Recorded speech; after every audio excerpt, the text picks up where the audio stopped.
Ayan na ho, magbe-breakfast na po kami in the table. For today's video, ang sarap ng kanin, bagong ani ho yan. Ayan ho ang aming mayordoma. Ay, nanabuhan mo. Ayan ho ang birthday celebrant. Nakared ho ang birthday celebrant. Di ba pa kasi si Agas dito sa tabi? Ayan ho ang tuyo. Walang suka. Mayroon. Wala na dyan bangko. Wala na. Exclusive lang to para sa ano. Ay, tabi ko. Ang sarap po ng kainan namin. Mamaya ho kami magluluto ng aming handa for life. Ito sa'yo to. Ang ganda ng bigas nyo. Bagong ani.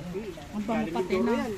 Ano masasabi mo ngayong birthday mo? Enjoy ka ba? Ay, masaya. Ay, di nagdasal? Dapat nagdasal din yung birthday. Magdasal mo ng birthday celebrant. Ba't siya nakagusto mo? Ay naku, sinangag pala dapat ang akin.